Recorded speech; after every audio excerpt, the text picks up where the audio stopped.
Welcome to CISO Chair, where true cyber leadership, real stories, and industry insights take center stage. This is your seat at the table. India's cyberspace reported nearly 2.3 million cybersecurity incidents in the past year alone, making it the second most targeted nation globally. An alarming surge driven by phishing, impersonation, and advanced scams impacting everyday citizens and businesses alike. I am Ashish, your host, bringing you straight to the heart of the action, and welcome to CISO Chair, the podcast where cyber leaders and disruptors reveal their strategies, stories, and bold predictions for global and Indian digital future. Our guest today, Mohit Kumar, embodies the spirit and grit needed for the front lines. As a founder of Digital Safe India and a multi-time Hall of Fame honoree from Microsoft, Google, Bosch, and more, Mohit's expertise ranges from phishing analysis, mobile threat intelligence, and dark web investigations to social scams and community activism. He's helped uncover major vulnerabilities, supported victims of online abuse, and mentored a new generation of defenders, not just in labs and SOCs, but directly amongst the most at risk. His impact is rooted in hands on technical skills, ethical hacking, real world rescue, and a vision for safer internet for every Indian. Let's dive into what truly drives the defenders of India's cyber war. Mohit, welcome to the show. Thank you. Namaskar. So, can we quickly start with how did this journey begin? And more importantly, what sparked your shift from security engineer to cyber defender for public, especially with Digital Safe India? Sure, Ashish. First, let me introduce myself a little bit more. Like, my name is Mohit Kumar, and I'm working as a threat analyst at Before AI, and also working running an NGO, RSL Digital Foundation, which is Digital Safe India for our Indian citizen. Coming back to your question, how we got inspired from threat defender to working on these kind of issues. When I was working in threat analyst or in the cyber security, we saw lots of scams happening around the world, but at that time India was not that much targeted. Like, it was kind of like less sensitive to these kind of target attacks at that time. So suddenly when we saw that there was a rise of internet in India, like people got very cheap internet for using, with that, though it was a very good step that people can communicate and connect to the rest of the world, but with that also came with the cybercrime. If you see, like 2 3 4 years back, you haven't seen scams like that. There was no scams, kind of like you are getting scammed, things like that. And then suddenly from last 3 to 4 years, we just saw a spike of the scams, the malware, and all those activities related to the cybercrime suddenly got sky. The reason was that people had a bank account with the Aadhaar card. Then also they also had, you can say, phone and Android phone with a good internet speed and etc. Then suddenly came the rise of AI. And with the AI, what happens that the people who were not tech savvy, like they couldn't create malware and all those stuffs, they could have easily created a malware, and they're just using that, using all the samples or using all the files from the AI and scamming the people. Then I saw that, like, people, like the government, are doing their best to control it, but they are not able to. Like, India lost 2 point something billion dollar last year in the cybercrime. So as a cybersecurity person, I thought it my duty that we should also help people who are not that much into the cybersecurity, and also help them to from the cybercrime. So I started my NGO with the aim of, like, protecting Indian people from the cybercrime, especially in the NCCI content and the malwares and scams, and the digital safety for them. Can you quickly touch upon what is Digital Safe India and the other NGO that you mentioned? How does it work hand in hand to kind of complement the bigger cause of cyber defense in India in particular? Digital Safe India is working on the two causes right now. One is the NCCI content, and the second is the cybercrime. NCCI content is the, if someone photo video got leaked on the internet, we remove from the internet.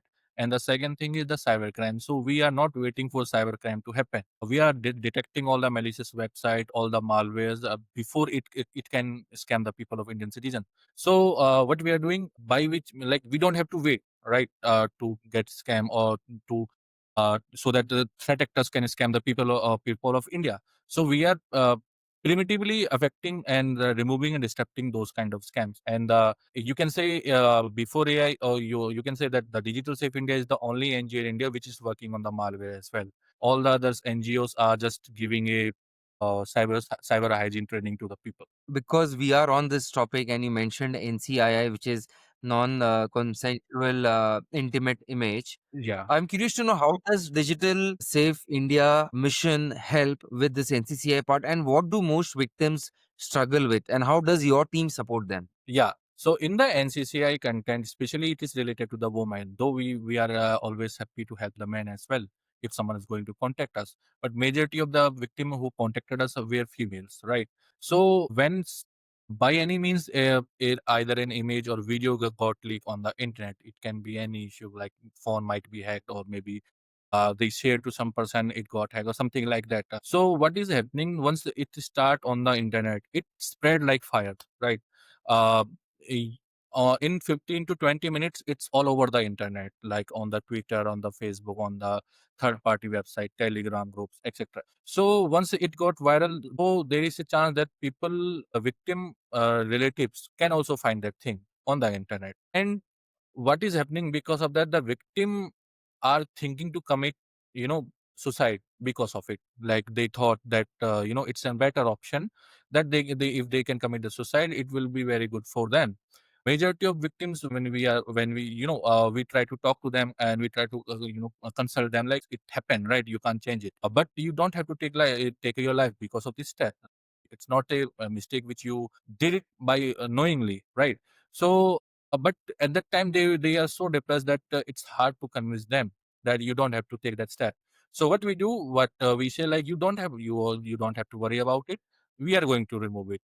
And the process is that like the steps and also the process which we have taken, majority of the content we removed under 2 weeks.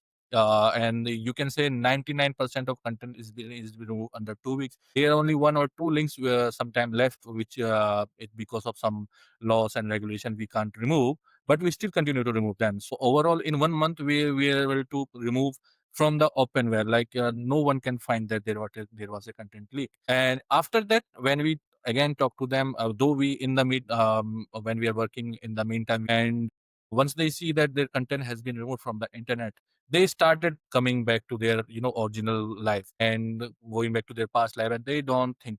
But victim face so much of mental issue because of it. Sometimes they are scared, like what will happen if their family find out, what will happen if their relative find out, what will happen if someone known find out. So it is a very serious issue. And also they don't want to go to the police. Personally, victim told me, like recently we are working on a case, and she told me that she reported a content of which was leaked on internet in 2021, and till now there was no action by the police on it. So I don't know, like maybe the police is overburdened or something like that. I don't know the right issue. And we see that, and we did the same thing, and we were able to remove more than 150 links under 2 weeks. So I was thinking, like, why the police was not able to do it when I am able to do it.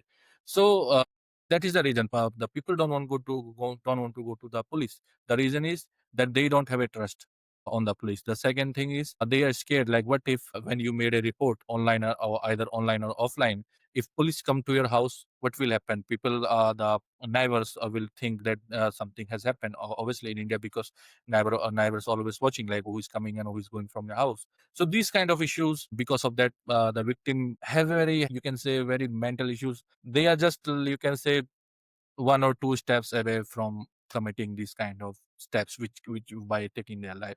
So we do our best. That's why we have written the 37 lives saved on our website. Is because of that, those people are the people whom which we help to convince them that you don't have to worry about these kind of steps. We will help you free of cost. You don't have to worry. So once they see that we were able to do it, then I see sometimes them laughing back. But when you think, like 1 month ago, when we were talking to them, they were so depressed. But after 1 month, they started coming back to their past life and started, talking normally and behaving normally. So that is the thing which we do. Like we try to consult them, we try to remove all of the things from them, and also tell them in for the future, like how they can protect themselves from the cybercrime. I think it is a great contributions with interventions like these Right. that have prevented serious social consequences like privacy loss, mental health, Right. or the societal that you mentioned or worse. So yeah, I mean, I do lot that effort, and I would also extend my word of thanks on behalf of the community. But I'm also curious to know, why do so many victims feel hopeless, ashamed, instead of empowered to report cybercrimes, either reaching out to organization institutes like yourselves or maybe Yeah. cyber cell? So there are some other NGOs as well which is working on the same cause. The first thing is that people doesn't know about it. They didn't spread their name so much that people should know that if something happened, they should go to this authority or this kind of thing. And the second thing is they have limited capability. I am not naming anyone. I have seen that they can remove content because of their partnership on the first platform like social media, etc. and stuff.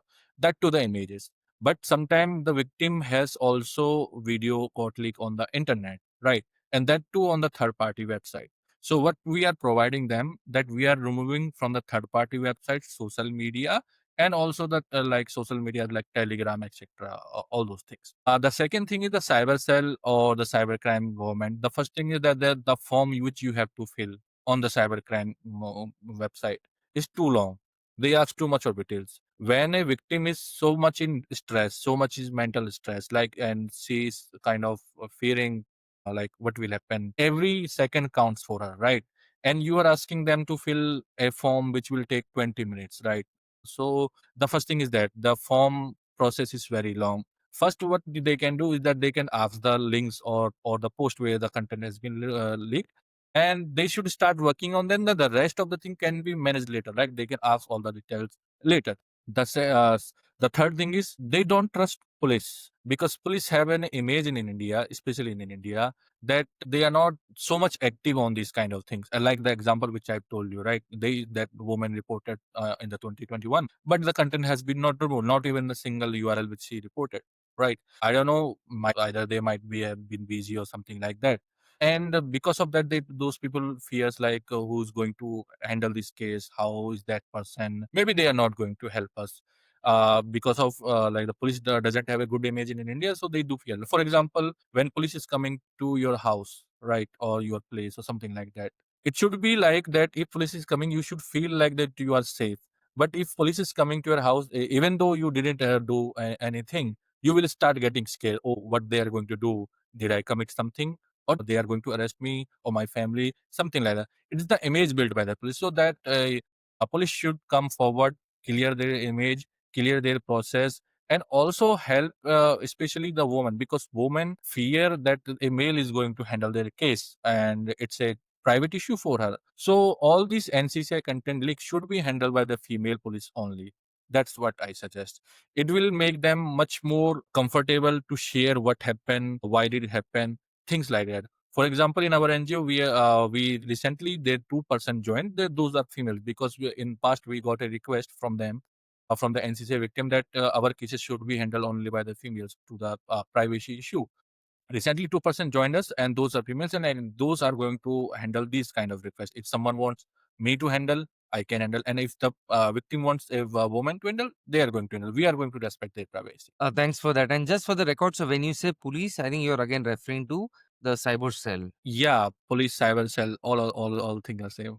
Right. And which security tools or investigative techniques do you think are most crucial for modern defenders today?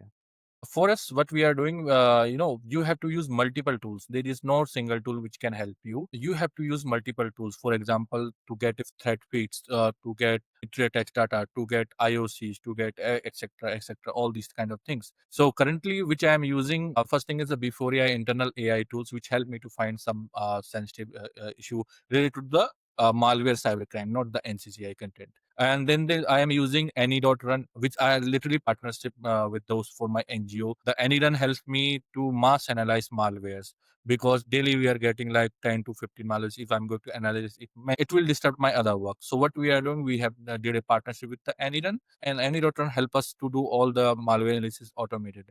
Then we have a WebMon threat intelligence, so like a URL scan. And in that WebMon, we are finding the stuff specially to related to the mobile malwares. Then we recently did a partnership with the Validin. Also, Validin is also threat intelligence tool on the internet, and that tool is used for finding phishing and malicious website targeting India, especially on the domain side. So likewise, I am using combination of multiple tools to actually fight the cybercrime. If you're talking about for the organization security, you have SOC, you have Splunk, you have a CrowdStrike, you have Cobalt Strike, all these things. It totally depends what kind of process you are doing, because in the cyber security there are multiple processes. But what I can suggest that you shouldn't believe only one tool. You have to use multiple tools to excel in your in your work. For example, you are finding one stuff on a domain or on a malware, something like that.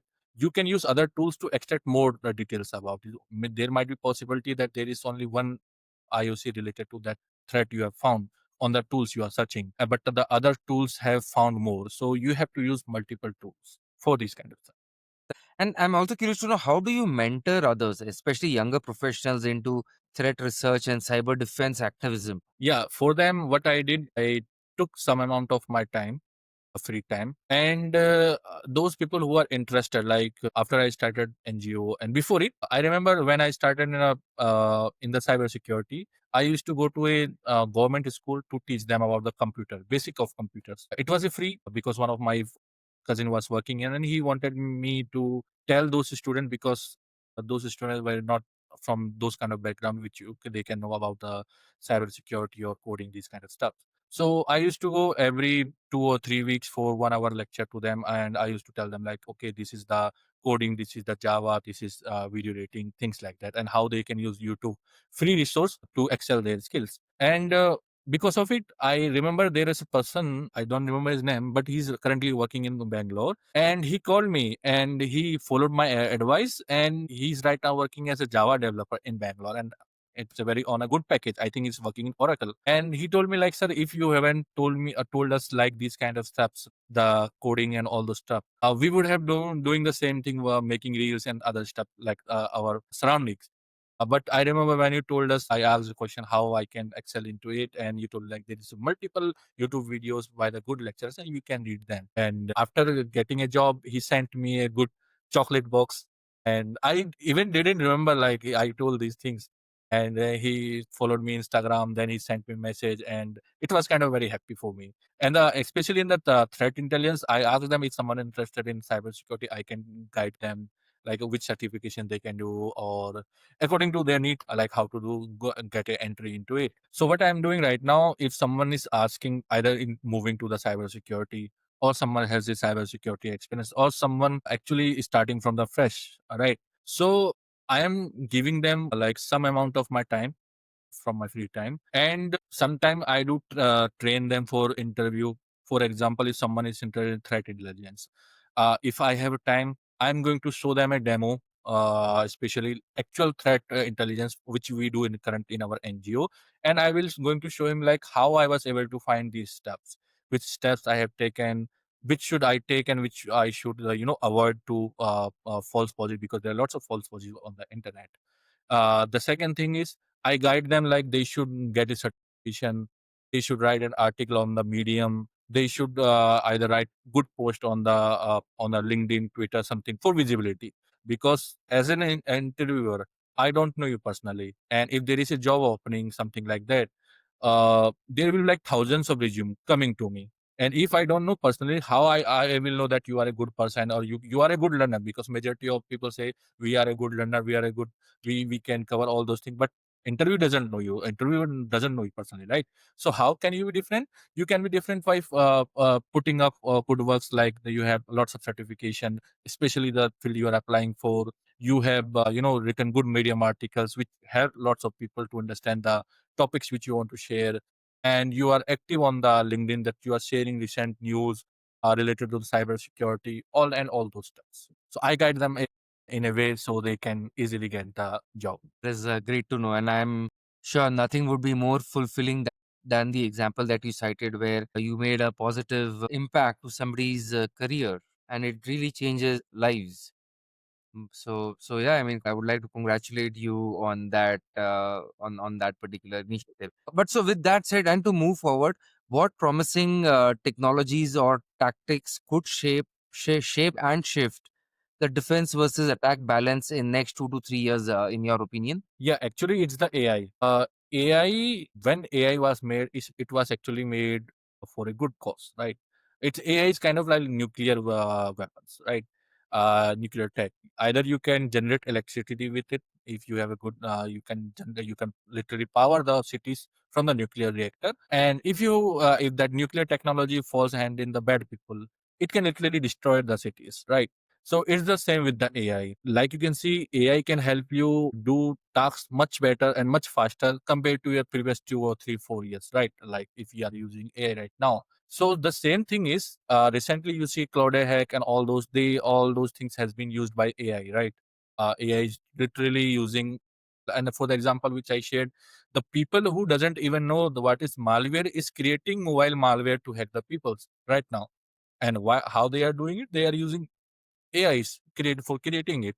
They are using multiple AIs and sampling it in one place, and they are literally even they just have to spend maybe 150, 250 rupees, and they can literally scam people of crores of rupees. That's how that is the main thing. So the defender should also use the AI to protect themselves. AI should be used in threat intelligence. AI should be used in the for the detection. AI should be used in the vulnerability detection, and AI should be used the maximum number of you can do. If someone is using AI for bad means, you can use the AI for the good means also. And AI is literally capable if you can train them, if you can tell them what actually you want to do. For example, us, when we download a list of IPs, list of domains, and list of multiple things, we use Google Gemini and ChatGPT for it right now. And if you're downloading more than, for example, I recently I found an attack on the Prestige Group of India, which make cookers and all those things. And the domains were literally like maybe 10,000s when we found that campaign. If I'm going to analyze one by one domain, like which one is active, which one is taken down, or which one is has a different thing, it will going to take a huge amount of time, right? Maybe 1 week, 2 week, 3 weeks. So what we did, we used AI.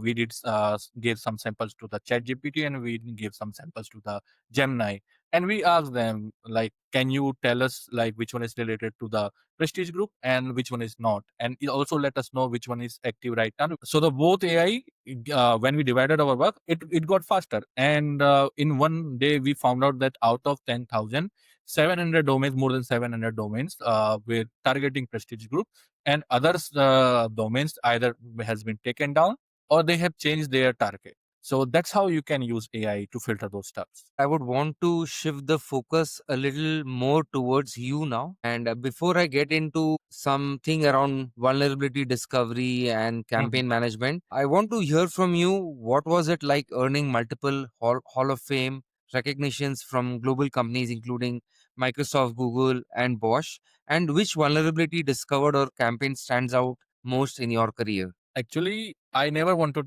to do bug bounty because I came from a threat intelligence field.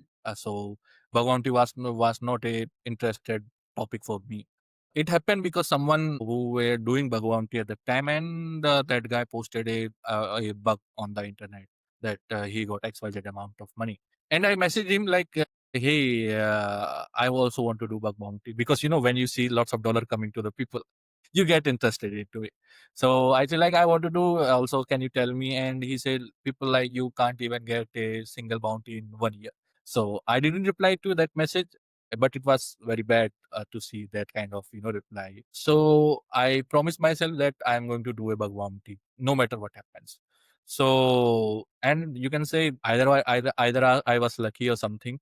The first bug I reported was critical. So it gave me an hope that I am good. So because of it, I did only bug bounty for 2 years, not more than that, because I had an injury in my back. So I avoided because I had to sit lots of, 2, 4, 5 hours on a desk just to find one bug.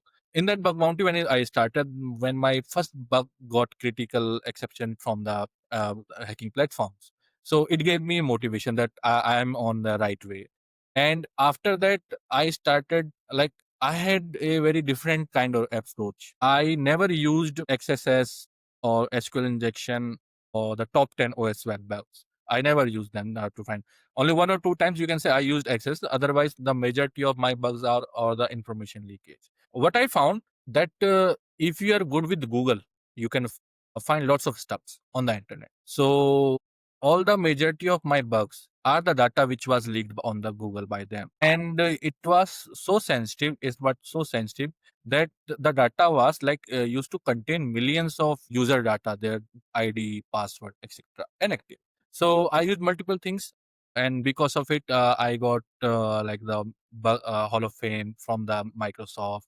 Then I got from the Google. Then I got from the Boss, VMware, Red Bull, etc. etc. There were lots of. I think if we combine, I more than 70 plus Hall of Fame I am recently I have taken. I didn't mention all everything on the on the LinkedIn profile because it's going to take a huge space just naming all the companies.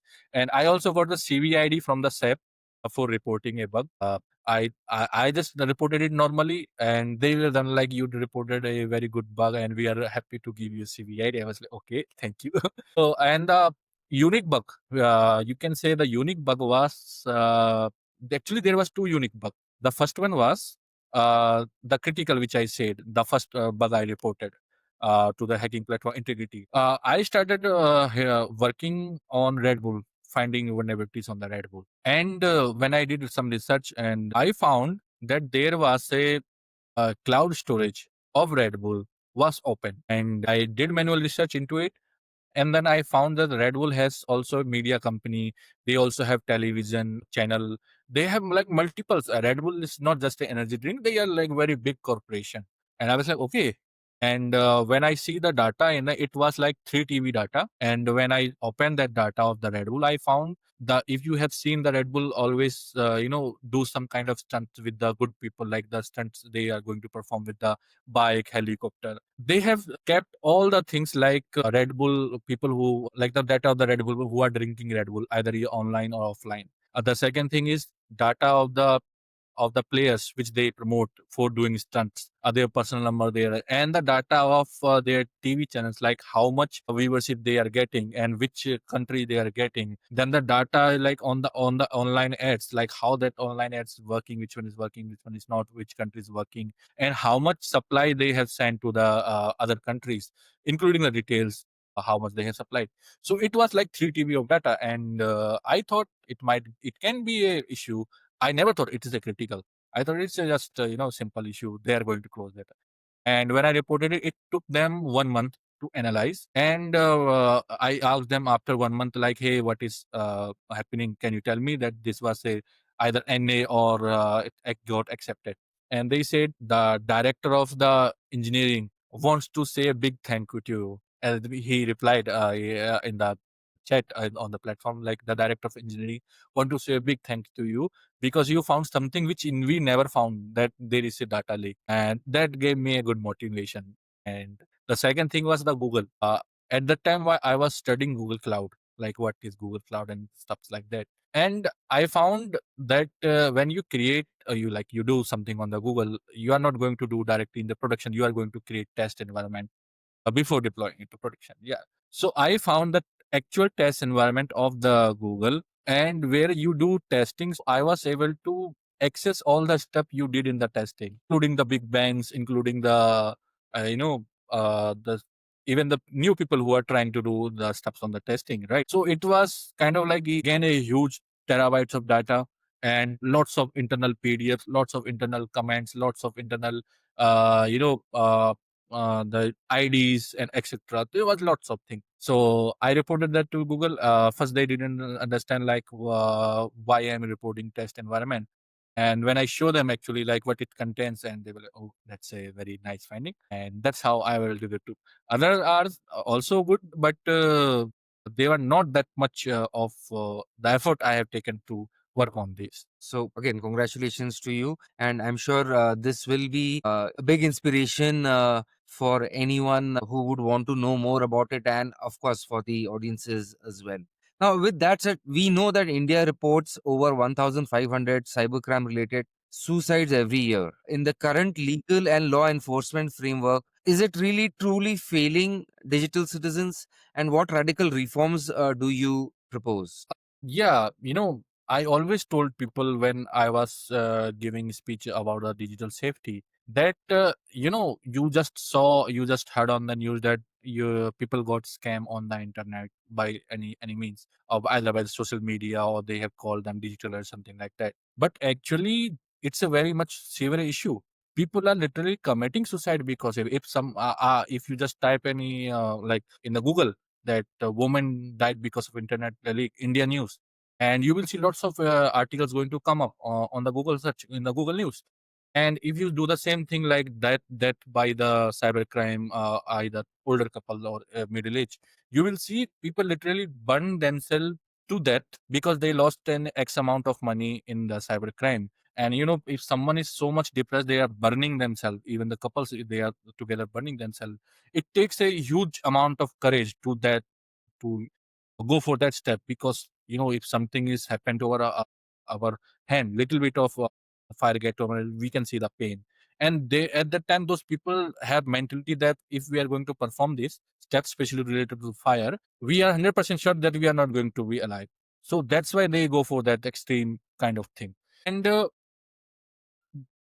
I always told people that, it's a very severe. You are just seeing the upper thing, right? Right now in India, if you are doing a cybercrime, it's not that much punishable.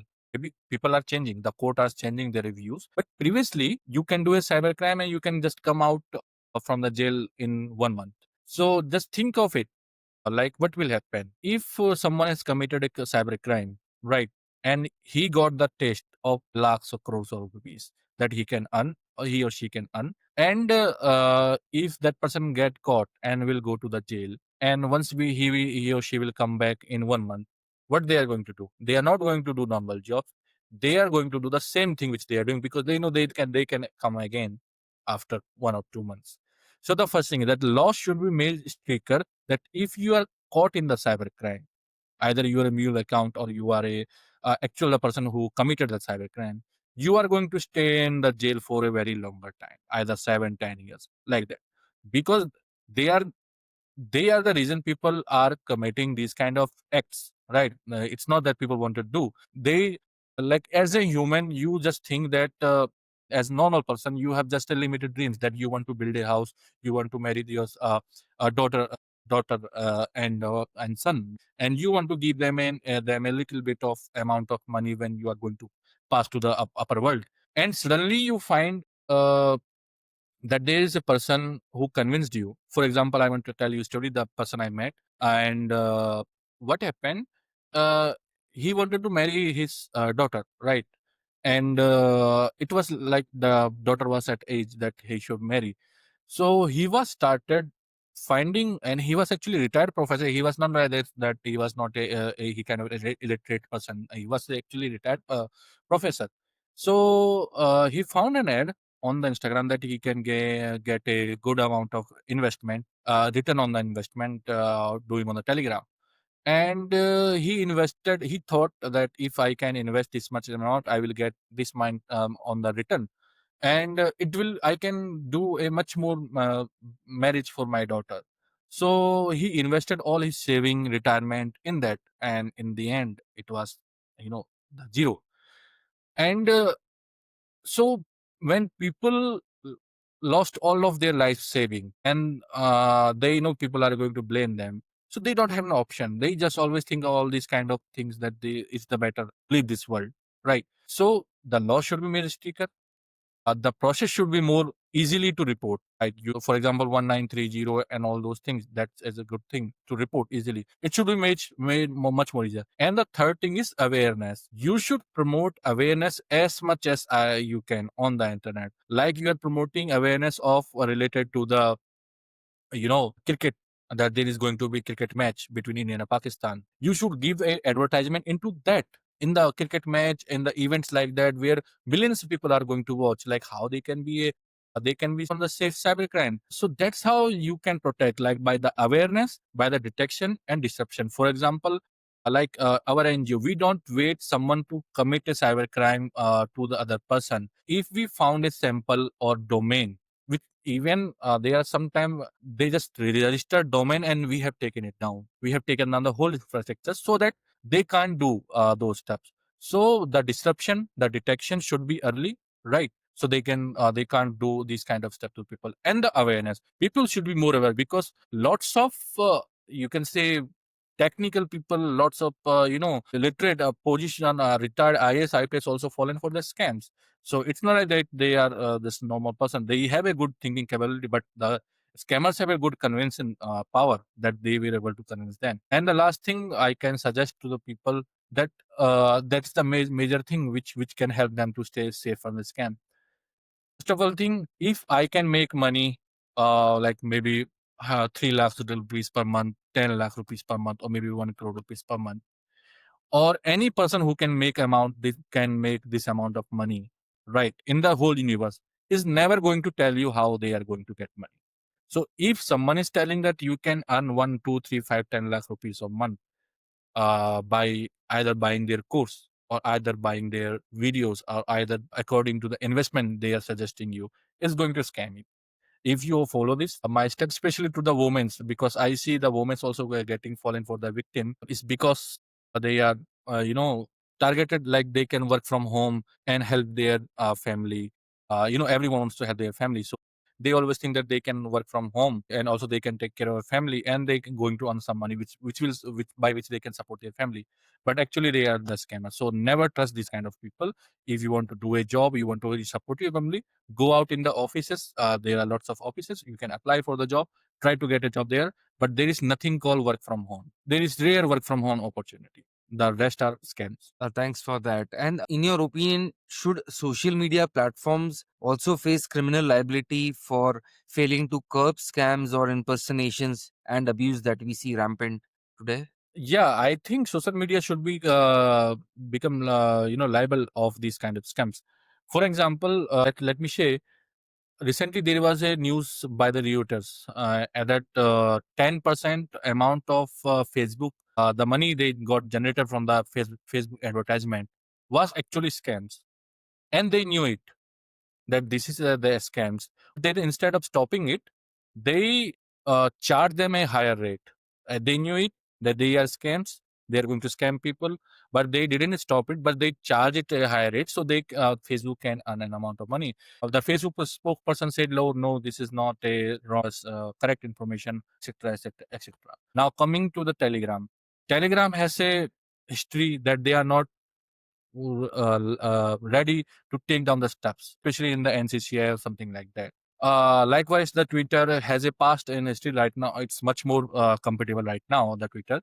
All the social medias should have a liability. If someone reports them, there should be a time frame, like either 1 day, 2 or 3, 4, 5 days. And if some person has reported this kind of thing, and that social media is not taking them down, either they are being greedy or they don't want to, XYZ reason, there should be penalty, and in a very heavy penalty. Like for example, you can use $100 million penalty if they are not able to work on it.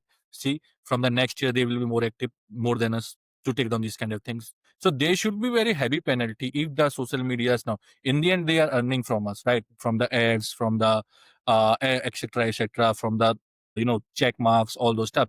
So it's their responsibility to save us from all those stuffs. We are not handling their social media, we are not handling their ads, right? We are not in their teams, right? So it's their duty what they are showing to us, right? That's how they want us to pay for all those content.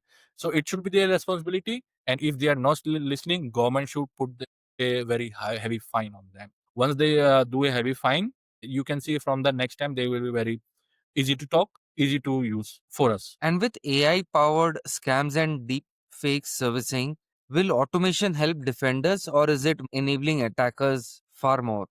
Actually, the automation is totally up to you how you can use. For example, we are also using automation to detect malicious social media ads. So all the ads which we are getting are the social media malicious ads. Like if I'm going to show you when I will show you that all the ads are malicious. Either they are scams, either they are AI videos of Nirmala ma'am, that you can invest on this amount of video course or this amount of medicine or investment schemes or Sadhguru or any other. So all these are the automation which we are using to find those. So all the ads which we are getting are the scams. And the same thing is the attackers there. They are creating multiples, like the video generation, right? You can literally generate videos free of cost. You don't have even have to register. People are not that much tech savvy that right now that they can identify the difference between AI videos and real videos. If you go to the comment section, they will say like, how to invest, ma'am, please share us. Then they will be redirected to the Telegram, and there they get scanned. So yes, the automation can help the defenders very well if we are using it in a good way. And the automation totally depend on the data you have provided. It's a simple thing. The more data you will provide, the more refined their findings will be. And the attackers, they don't provide the data. They just have a one way that create all these AI video scams or AI scams, thing like that. So yeah, attacker can sorry, the defender can have a good leverage on it because all the defenders are coming from the same technical background. But the scammers are not that coming from the same technical, so you can easily find them if you have a good amount of set of data for the automation. And are dark web marketplaces outpacing intelligence sharing models among defenders? And what's missing in your opinion? Actually, the dark web is also getting very much, approved, you can say, faster compared to the threat intelligence tools which we are using right now. The first thing is that the dark web is getting competitive, and lots of websites are coming. So the administrator of those websites are giving lots of stuff and making their website secure. They're making privacy main point of thing in the dark web. But the feeds of the threat intelligence for platform which are giving feeds, especially related to the dark web, are not that much faster like the dark web is. The second thing on the threat intelligence platform, they are the data they do provide for any kind of operation contains lots of false positive, and is someone analyzing it and the readiness and the time which they got, find out that the data contains positive and it was not related, but the next time it was related. Data should be contains limited false positive. It's not like that 60% is false positive, 40% is real. It should be only 10% false positive and 90% the thing they wanted ask the data feed. The second thing is the readiness. Once the things change on the dark web, you should give a feed to them. You shouldn't wait like 1 day, 2 day, 3 weeks. I have seen some threat from platform which they say like you are going to get feeds every 3 days. Like any serious attacks can be happen in 3 days if we are not able to find it. For example, the CrowdStrike, right? CrowdStrike found out that someone from the insider threat is leaking data to the ransomware actors. If that information would have sent to them like 1 week later, 2 week later, CrowdStrike might have fallen for the ransomware. Obviously, so that likewise the data should be very much faster, the readiness, and that there should be less false positive in that fields. And is the crowdsourced threat report, the ethical hacker army, actually viable for protecting the masses, or is it too chaotic from your experience? In the hacker army, there are two types of people. The first one is not running for fame, and the second one is that persons are running for fame. The person who are not running for fame are actually doing a good work by helping people and finding stuffs on the internet. There are lots of good people. I have been following them, and there are lots of giving a good detail. And the second thing even is the person who are running for fame. They are literally copying content from the other researcher and removing their name credits, and they're posting by that they are the one who found those stuffs. So I think people self have self awareness that sooner or later you are going to get fined, going to get caught for these kind of steps. So people are good in the hacker army which are helping people, but I think you, especially the new people, should avoid the people who are running for the fame, because they are in the cybersecurity also there are lots of scammers. And how do you see privacy evolving in a world where removal requests and takedowns compete with online viral content? Yeah, that's a very nice question. Privacy, previously the takedown was that if you're going to take down a request and the content has been taken down. But right now, the privacy is shifted to the, not taken, removing the content, is to control the content. The basic difference between is that once a video or uh, uh, image get viral on the internet, it spreads so fast that you are not able to control it. After some time, you are able to stop it, but on the starting point, you are not able to control it. In that, the issue is also the time frame on the giants reply. For example, social media third party websites, they take 3 to 4 days to reply for the content, and sometimes they do like, can you provide us more evidence? Like These kind of stuff should be very faster. That if someone is reported to the NCCI, it should be taken down faster compared to the, because we are not reporting the normal videos. We are reporting that it's not non-consensual. The second thing is you can remove into onto the open web, but it what happens if someone has downloaded it, and after 2, 3, or 5, 6 months they are going to re-upload it? So how you are going to monitor those things, that if someone has re-uploaded it or not? The third thing is there is not a single entity or something which has a context or which has a power to deliver our cost to the all those. Like if we are going to report the same thing to each and every platform, it's going to take a time. There should be a single entity where we are going to report that thing, and its duty, the either automation something that it's going to send it to the different people, send it different entities as well, like please remove this content. So the privacy issue is very bad right now, because it should be very faster. It shouldn't be only the control, it should be complete takedown from the internet, right? But right now, because the policy of the website, the policy of the social media and others, it's very bad. For example, let me tell you one more example here. Recently we reported a video on the Instagram, and they told us that this video doesn't contain NCCI content, and it was hard to convince them. Though in the end they removed, and I'm very thank you for saying thank you to them. But they it took, I think, 1 month of time to remove them, to convince and remove that content. And I was just wondering, like, how much people have seen those videos on the Instagram, right? And you will be sad to see that that video was seen by the people, I think, more than 1 million. And 1 million, lots of people, right? That too in India. So there is a high chance that someone relative might have seen that video of that woman. So these kind of things, there should be a better reporting platform. There should be a better thing, so that we can control this. Once that content has been removed from the open web, then we can easily go for the hidden kind of web. For example, Telegram's private groups. Then we can go for the Facebook private group, Instagram private groups, or the private group or third party website on the internet.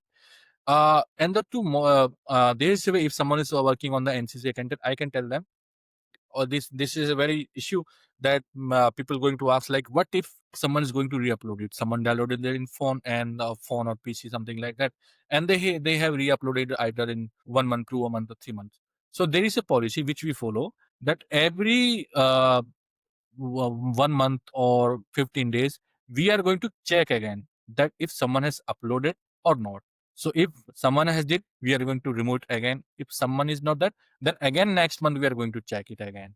So it's a continued fight between these people and us for this.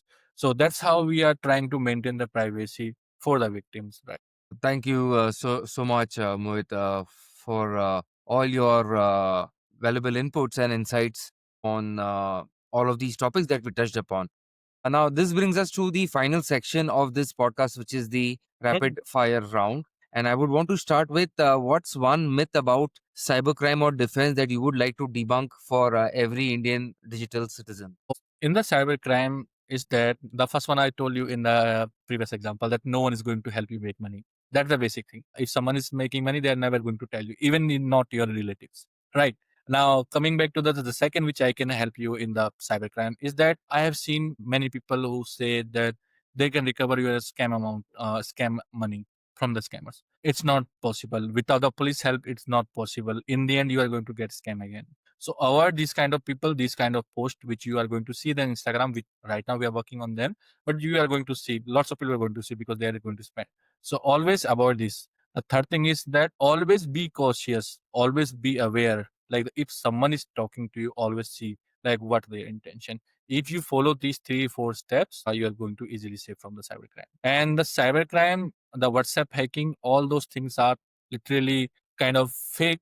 Yeah, you are not going to be hacked by phone or image, right? That's a myth I recently saw, that some people are posting on the Instagram video that someone downloaded an image and they got hacked.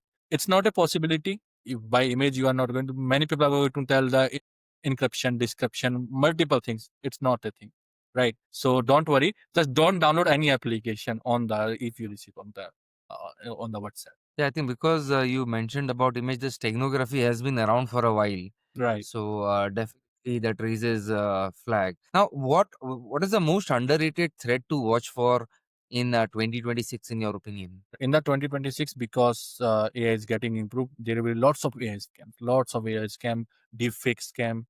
Uh, for example, I recently saw that people created deepfake AI videos and photos of women and posting on the Instagram, and they are charging money to the people if they wanted a full nude image of that woman, and it was like 20 to 40 or 50 rupees per photo, and they are collecting data from open Instagram post or on open Instagram profiles. So the woman right now, I can suggest them. It's very serious issue right now for you that you should lock your profile and don't let anyone unknown send you request or accept their request. It should be very your top priority, because I have seen lots of people saying that, oh, we are sharing it to Google Gemini our image, and Google Gemini has a protection that they are not going to reduce. Just think about it. Someone can give you a different set of clothes. They have a power to remove those clothes as well. That's the best I can say to them.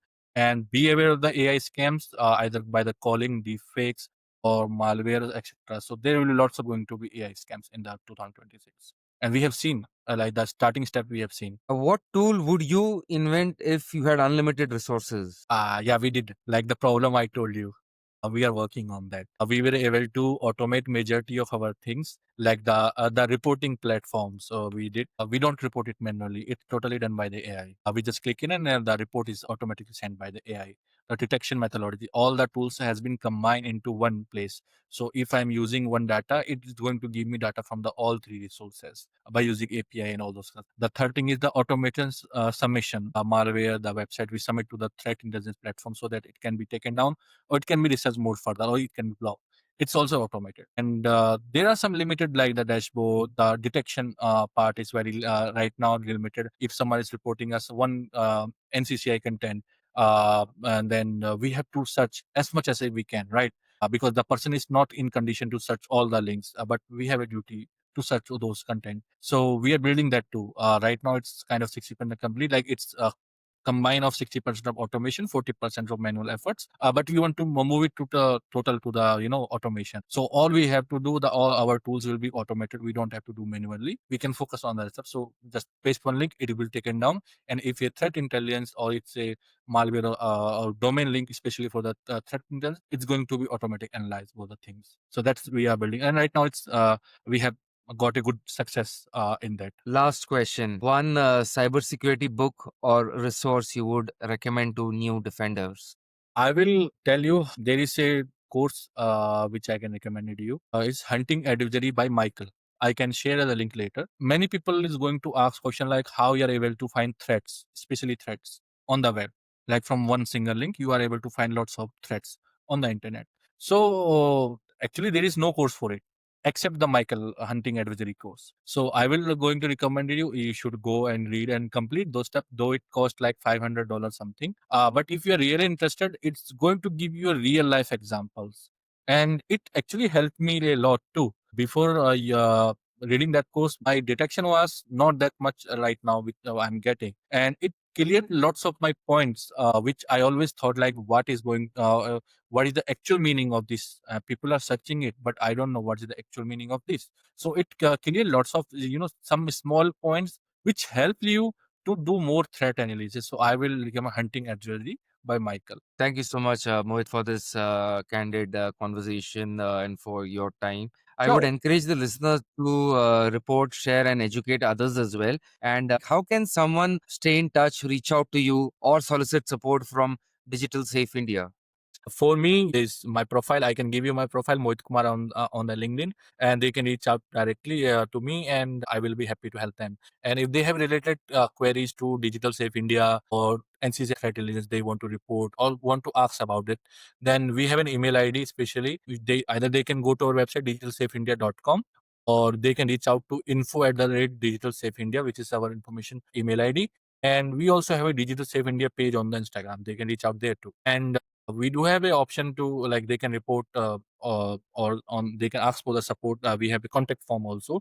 So, or either you can reach out to me on the LinkedIn as well if you have a very serious issue and you need urgent work on it. But if that thing is not urgent, you can go reach out to our info at digitalsafeindia.com.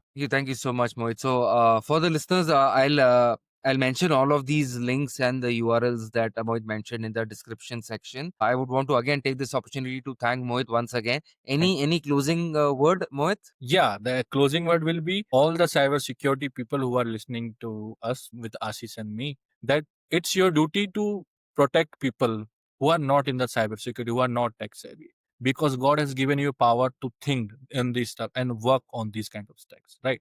So I will like to request of all of you, please support us, please help us and support all the people which are in need right now. And it's a request that if you find any woman, because I don't know everyone woman on the planet, but if you ever find any woman who are facing this issue related to the NCCI, please let us know. Either they are from India, they are from outside the country, we will happy to help them. That will be free, of course. You don't have to worry about it. And please make sure to let them know about the privacy and all those, because I think it's our duty, especially cybersecurity people, to help them. Thank you so much, Mohit, for contributing to making not just India, but the global digital footprint safer. And I wish you all the very best. And thank you once again Thank for you. this conversation. Thank you, Ashish, for letting us join, and for invite also. Thank you. Thanks for joining CISO Chair. Subscribe for global perspectives and bold conversations on cybersecurity. Stay secure, stay inspired. See you in the next episode.